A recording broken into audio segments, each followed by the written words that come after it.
Hi guys, welcome back to the channel.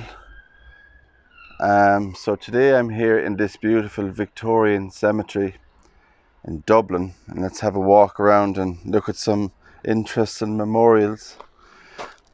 So the first one here with the nice flowers on the side is the family burial place of Alexander Findlater, 1937 it says here until 2019.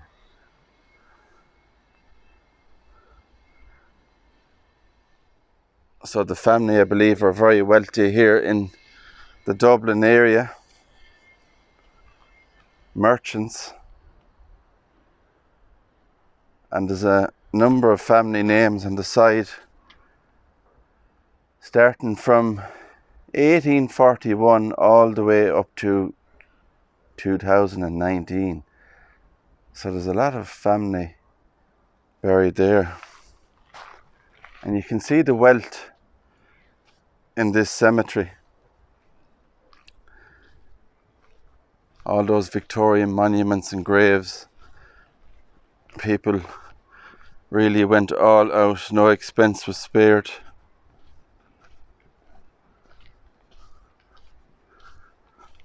So I have been here before to do a video, but there's certain areas I haven't covered, so I wanted to come back to do those.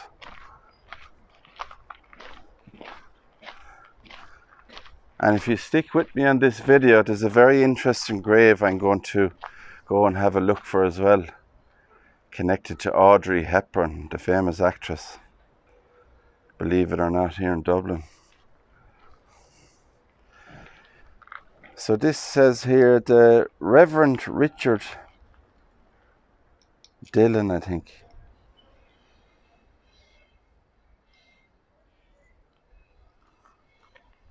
And we have a beautiful statue up there of a woman holding a baby and a little girl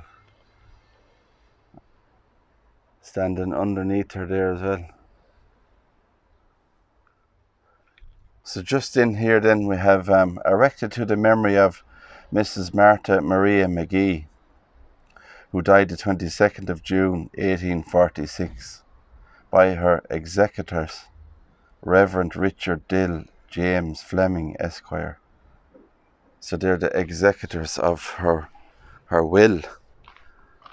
So she would have left them in charge of her funeral plans, I suppose, and what kind of a monument or whatever she wanted.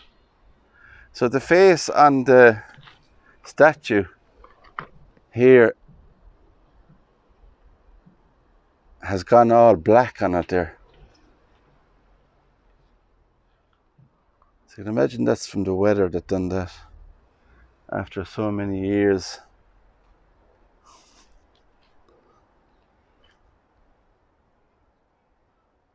So that's on that, I'd say, all that black.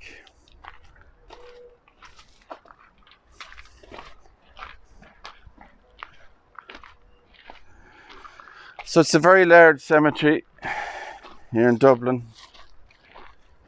Thousands of people buried, new graves and old graves, and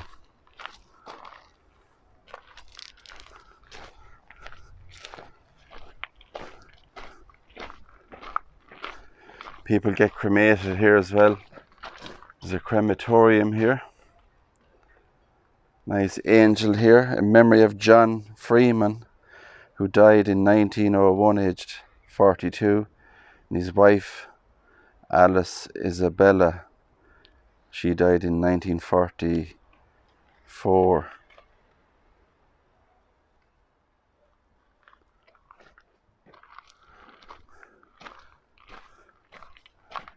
So we'll walk down, and there's a couple of old vaults down here, so we'll have a look in those.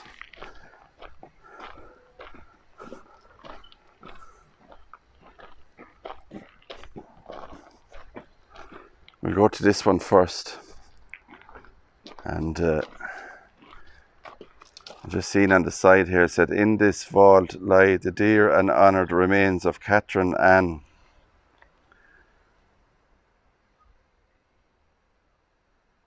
Das Caw, I think.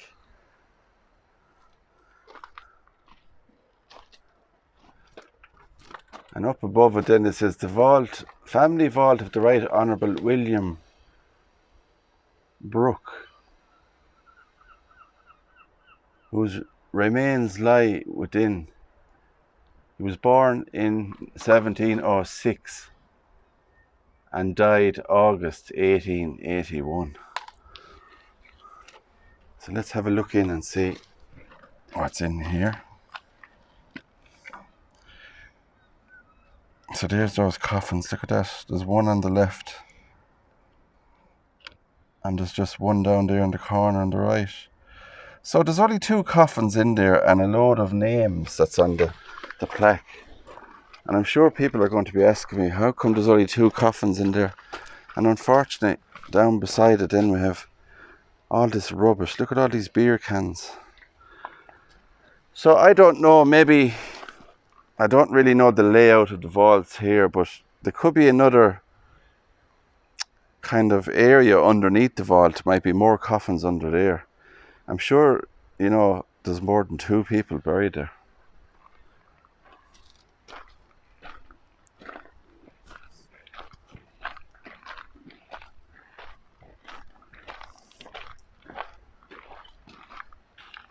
A little tiny pyramid one here, look at this.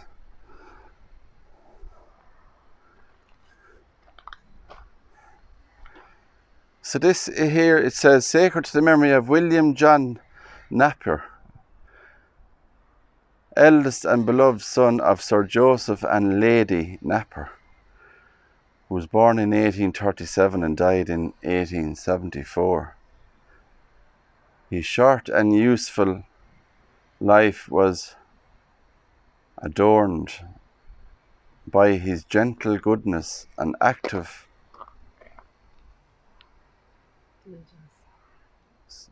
substances there. His love was pure and just. And this is the Napier family vault. So these ones are kind of smaller to look in. There's a coffin on the left, and you can see all the old dried flowers on it. All those dried up flowers. And on the other side then,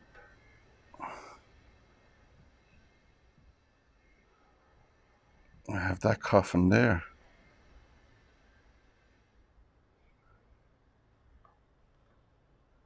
Interesting. The Napier family, or Napier is it?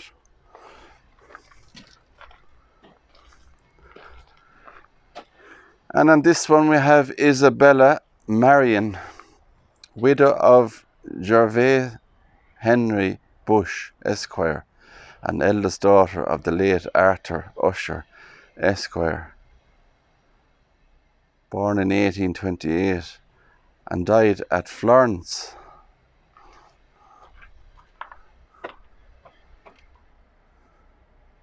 in 1882. So he died in Florence, in Italy.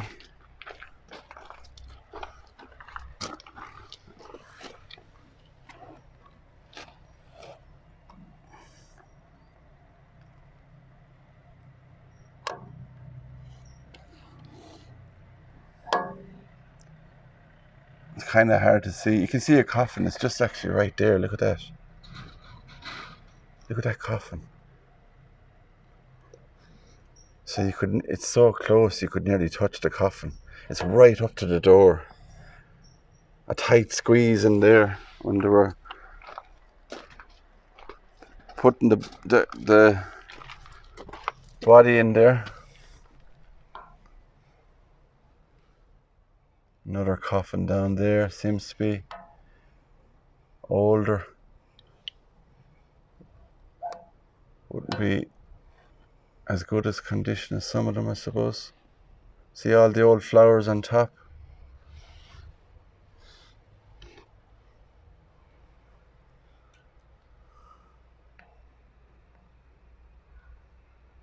very tight squeeze in there in those vaults. So as I was saying, we're going to go around and I'm looking for this grave connected to the famous Audrey Hepburn. I don't think anybody has done a video of it yet. So it's always interesting to find these hidden stories. And there's the bells in the nearby church.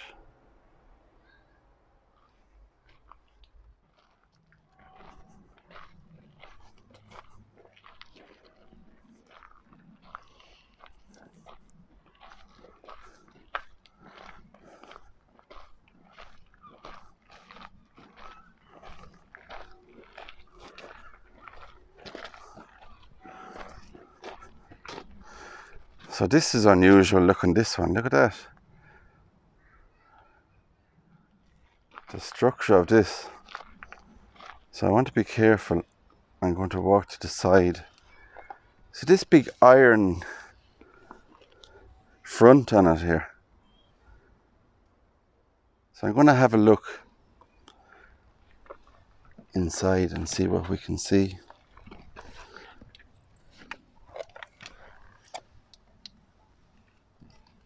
Right down the bottom. Wow, look at that. There's 3 coffins down there, 3 lead ones. 3 lead coffins down there. You can just kind of see them. That goes very far down. I'd say that's about at least 10 to 15 feet down there.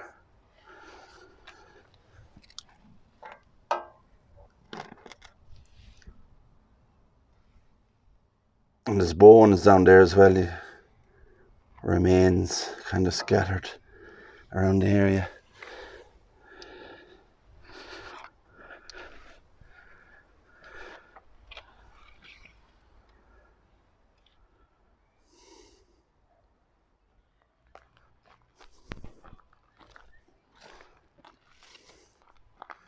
So I've just come across this cast iron headstone here.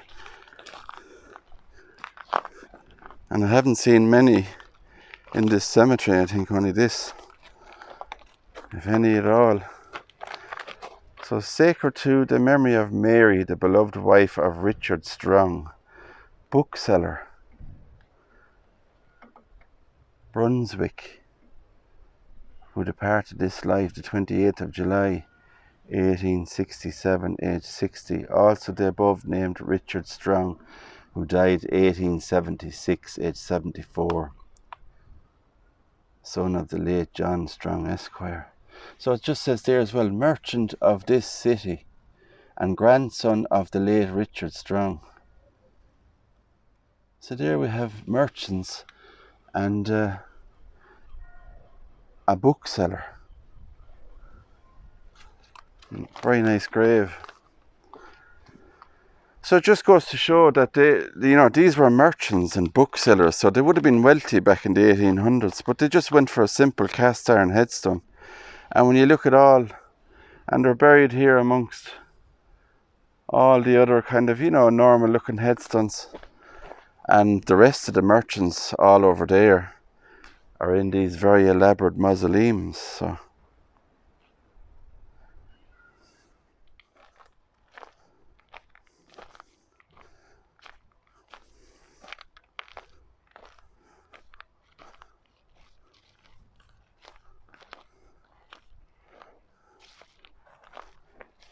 there's a bone here on the ground in the hole. Look at that.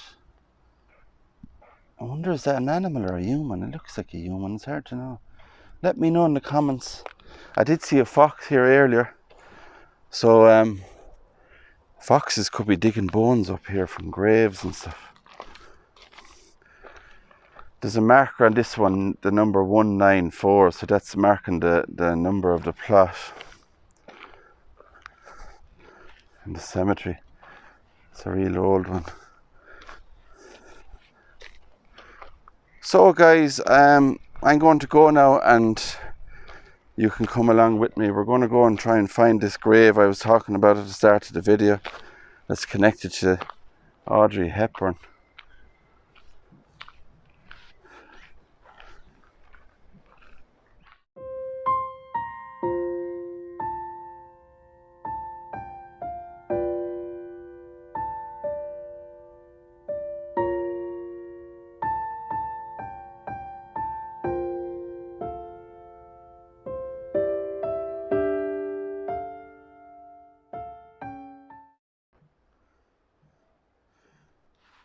So in this little side entrance here, I believe,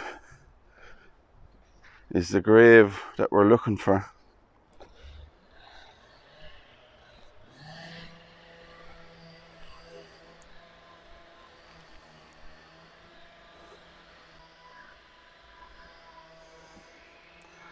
So this is the grave we're looking for here. And it's the final resting place of Anthony Hepburn Ruston, who died the 16th of October 1980, aged 91 years old. And we have his wife here, Fidelma Hepburn Donnelly. She died the 9th of February 2019, and she was 92, so they both lived to be very good ages. So on the grave here as well, actually, it just says, always remembered by his loving wife Fidelma and daughter Audrey, which is Audrey Hepburn. No longer in our hearts to share, but in our hearts you are always there. So as a young man, Anthony worked for the British Diplomatic Service. When the First World War ended, he found himself stationed in the Dutch East Indies.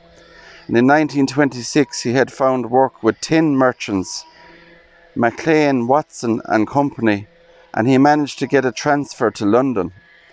After a year, he was moved to Brussels in Belgium, where he was charged with opening a new branch of the company. At the beginning of World War II, he returned to London, where he was arrested for his association with fascism. He would spend the war interned on the Isle of Man. After his release from prison, he went to Ireland, where he started a new life. So Mr. Ruston here, he was separated from Audrey's mother when she was very young. And Audrey reached out to him once she was an adult and visited him here in Dublin, where he was living with his new wife, Fidelma. So Mr. Ruston never approached Audrey because he didn't want her to think that he was, wanting to profit from her career. And this began a lasting relationship and established a strong bond between father and daughter, lasting until his death in 1980. So, very, very interesting. Sad as well that when Audrey was young, her father moved away, but she did reach out to him and years later and made a bond together. So there we have it. That's Audrey Hepburn's father, and he's buried here in Dublin. So you never know what you're going to find. Interesting facts. And on that note, guys, I'm going to end the video here. The weather is looking a bit bleak. So if you like this walk today and you like the video, smash the thumbs up button, subscribe to the channel, and I'll talk to you all in the next one.